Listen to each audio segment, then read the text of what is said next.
દાહોદની SBI bank loan કૌભાંડમાં વધુ 5ની ધરપકડ કરવામાં આવી। અમદાવાદના ઇઝી ફાઇનાન્સના 3 એજન્ટની ધરપકડ કરાઈ છે। ખોટી રીતે લોન અપાવી અને 2 થી 3 લાખ કમિશન લેતા હતા। આ કમિશન બેંક મેનેજરના ભાઈના એકાઉન્ટમાં ટ્રાન્સફર થતું હતું।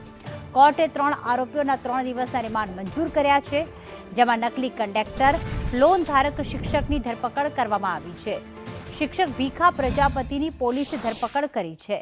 નકલી કંડક્ટર ગોધા રમેશભાઈની પણ ધરપકડ। શિક્ષકે નકલી પગાર સ્લીપ મૂકી અને કૌભાંડ આચર્યું હતું, જ્યારે કંડક્ટરે એસટી વિભાગની નકલી પગાર સ્લીપ મૂકી હતી। લોન કૌભાંડમાં અત્યાર સુધીમાં 23 આરોપીઓની ધરપકડ થઈ ચૂકી છે। 2021 થી 2024 દરમિયાન આ કૌભાંડ જે છે તે આચરવામાં આવ્યું હતું। એસબીઆઈના બ્રાન્ચ મેનેજર ગુરમીતે બેંકના નિયમોનું ઉલ્લંઘન કર્યું અને ખોટી પગાર સ્લીપના આધારે લોન પાસ કરાવી હતી। વધુ 5 આરોપીઓની ધરપકડ થઈ છે, જેમાં મેનેજરે 2 એજન્ટોને સાથે મળીને નકલી દસ્તાવેજો તૈયાર કર્યા હતા અને નકલી દસ્તાવેજો પર પોતાની જે સહી છે તે કરી હતી। લોન ધારકોના ઓછા પગાર હતા, તેમ છતાં કમિશન લઈને અને ઉચ્ચ પગાર બતાવતો હતો અને તેનાથી તેને 2 થી 3 લાખ રૂપિયા કમિશન પણ મળતું હતું।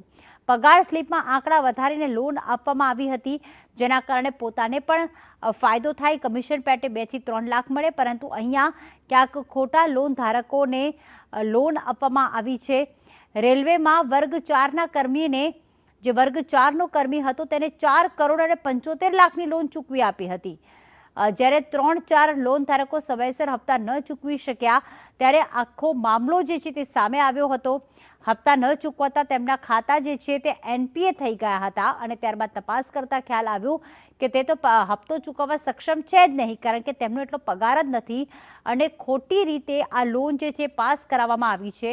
જ્યારે 2024માં જૂન 2024માં જ્યારે એસબીઆઈનો ઓડિટ રિપોર્ટ કરવામાં આવ્યો હતો, ત્યારે આખો ઘટનાક્રમ સામે આવ્યો હતો અને કંડક્ટર હોય કે પછી શિક્ષક હોય, તેમણે ઉચ્ચ પગાર બતાવીને અને કરોડોની લોન પાસ કરાવી હતી।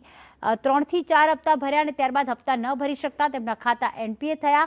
ત્યારબાદ આખી હકીકત સામે આવીને જે તે સમયના જે મેનેજર હતા તેમના પર ખાસ શંકા ગઈ હતી કે આમના કાર્યકાળમાં જ આખી લોન જે છે તે પાસ કરાવવામાં આવી છે અને તેમણે કમિશન પેટે 2 થી 3 લાખ લીધા હતા। આવી તો કેટલીય લોન જે છે તેમણે પાસ કરાવી હતી।